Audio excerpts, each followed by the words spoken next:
Harvey is gone, but Houston still faces Texas-sized problems tonight.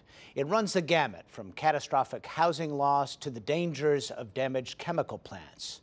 And as the region struggles to recover, officials are searching for the living and the dead. William Brangham begins our coverage. Above, it's more sunshine and mostly clear skies. Down below, flooding from Harvey, still as far as the eye can see.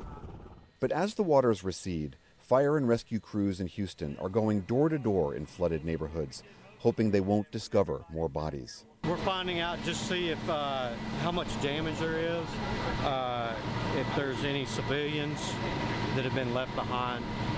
We don't think we're going to find, any humans, but we're prepared if we do. At the same time, many of the people who evacuated during the flood are now starting to come home and assess what's left of their homes. I'm in northeastern Houston right now, which is one of the areas that was hardest hit by the storm. And as you can see, people are coming home, taking out all of the muddy, soaked belongings and dumping them here on the curb.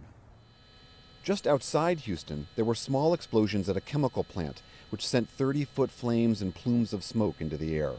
A power outage had left containers of volatile chemicals unrefrigerated, and as they heated up, they ignited. It happened at the Arkema site in Crosby, Texas. Dozens of workers were removed before the hurricane, and officials had already ordered people living within a mile and a half to evacuate.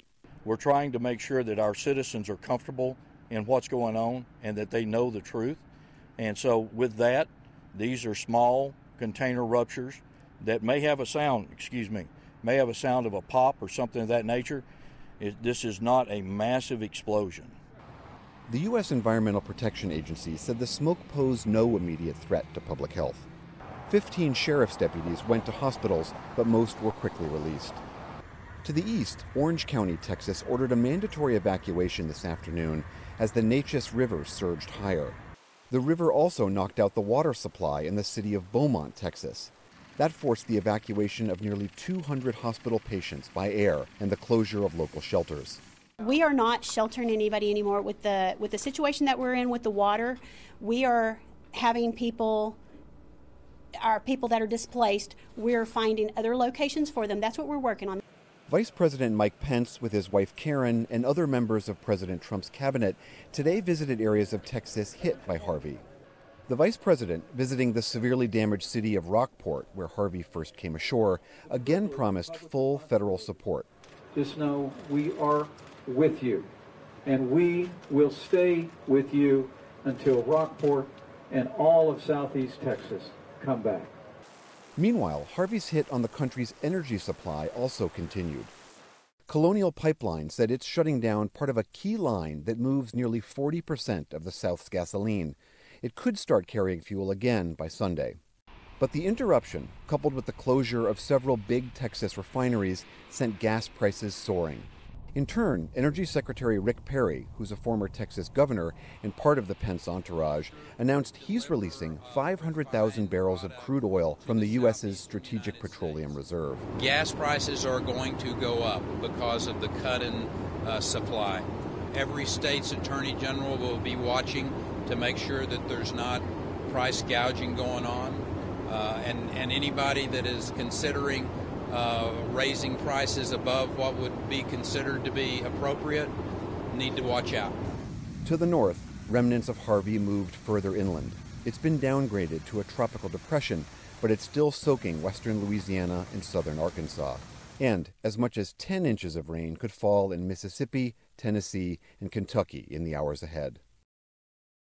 That report from our William Brangham, who joins us from Houston with more. William, Houston is no stranger to flooding. Do you get the sense that people there see this as if you'll excuse the term, a watershed? Yeah, in many ways, Houstonians are familiar with flooding. It's been going on for decades here. The thing that is not talked about as often is that the way Houston was built and the way it's continued to grow has very substantially exacerbated what those floods do to this area. I mean, the nickname for Houston is the city with no limits, and in many ways that's true. The growth that has occurred over here the last few decades has been explosive, and what's happened is that they have been digging up farmland outside the skirts of the city, and they put up parking lots and highways and developments. And you don't have to be a hydrologist to know that if you replace spongy, absorbent farmlands with hard concrete surfaces, when a lot of water comes down, that water is going to flood these neighborhoods. So Harvey was going to be a problem no matter what, but there are many people who argue that there could have been things done in the decades past that could have made Harvey a little bit less damaging. It sounds like there's a big civic conversation that needs to occur in Houston that might be a little bit overdue. Certainly that conversation has gone on in the past, but every time reforms have been suggested, they've been put aside for one reason or another. I mean, after, I believe it was Ike in 2008, there were numerous flood control projects that were proposed.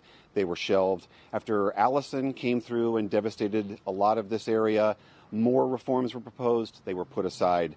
Voters here have several times said that they don't want to change the zoning laws, which are incredibly lax and don't really require cities and townships to put in good flood control measures.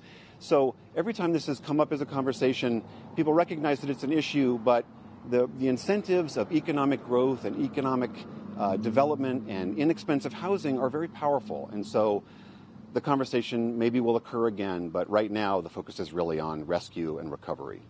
William Brangham in Houston, thank you. You're welcome, Miles.